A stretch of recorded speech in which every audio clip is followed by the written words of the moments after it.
to be motivated and engaged, to be more proactive. So it comes back to that communication aspect and that proactivity. I think there's a balance between the technical skills and the soft skills.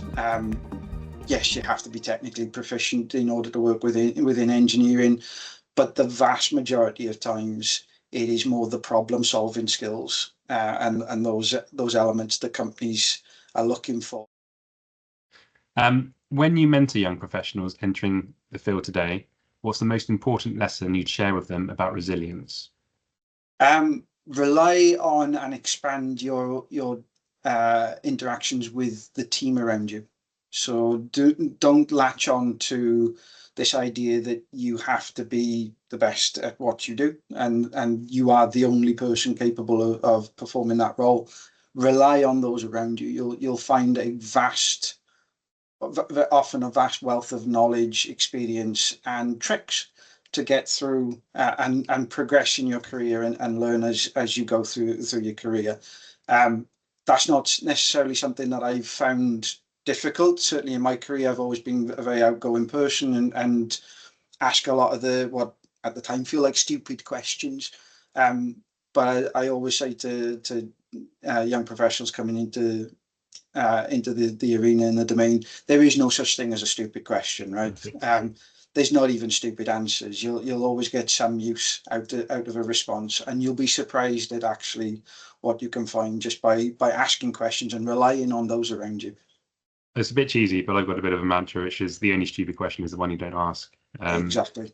But to be honest, that's been quite a recurring theme. I think you're probably the fifth person I've interviewed, Tom, and not necessarily in that way, but I mean, everyone has basically said communication. So don't be afraid to ask questions. Don't be afraid to communicate with your peers, and don't be afraid to potentially speak up if you think that something could be done better as well, or something not being done in the way it should be done, or So yeah, communication and asking questions been a recurring thing, I think, with every person that I've spoken to so far. So, absolutely, I think that is the one sort of primary aspect. It's always daunting coming into a new position, just starting out in your career, feeling like you're the new kid on the block. You don't know anything, that you're kind of out on a limb and on your own, and it really is a case of being that little bit more proactive and reaching out and saying, here I am, this is what I need, this is what I think. Tell me where I'm wrong, tell me what I can do better. Cool. What is something you wish someone had told you when you were at the start of your career? So this kind of goes back to the academia point that I made earlier, that sort of mistake. My thrust and drive from a time of being in high school was to sort of get into the space industry and working in space and engineering in that regard and that domain.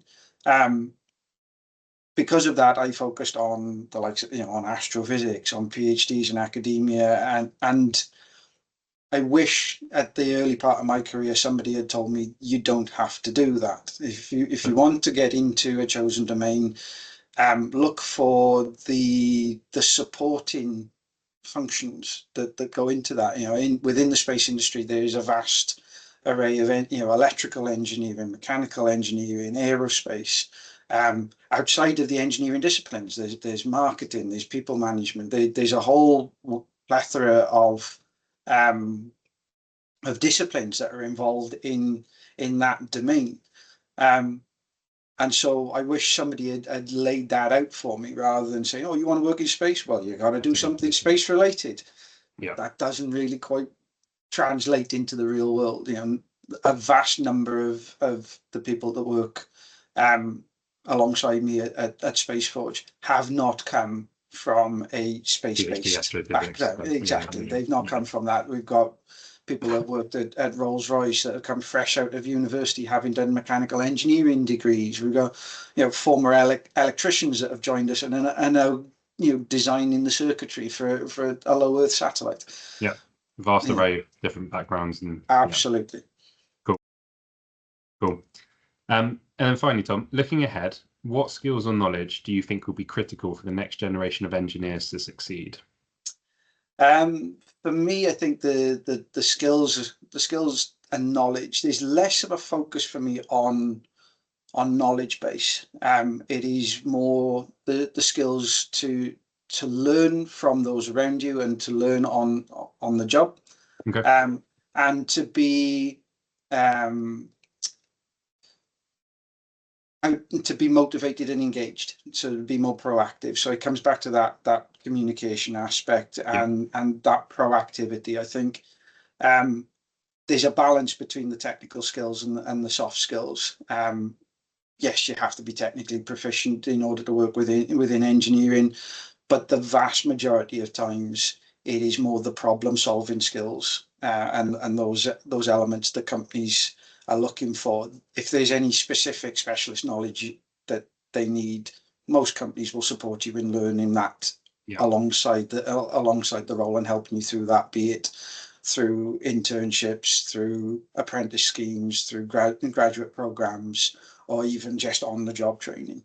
So going forward, I think critically it needs to be that adaptability, that communication, and the proactivity. Perfect. From a personal development point of view, do you think if, for example, a graduate has secured their first position, so they're technically, they've had the training, there'll be ongoing training in the company they've joined, hopefully, but personally, do you think they should develop more on technical or soft skills initially?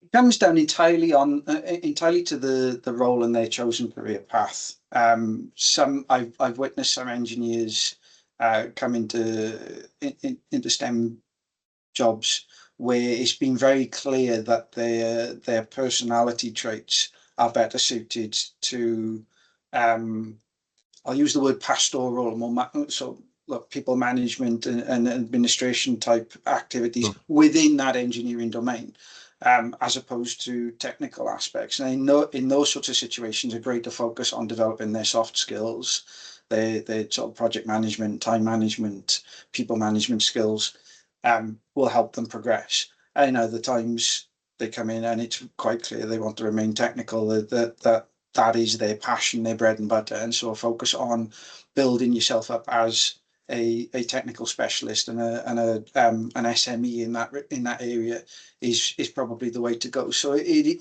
really does depend on the individual and their career aspirations. Perfect. No, thank you very much, Tom. That's concluded all the questions I had. So as I said, thank you very much. Really appreciate it.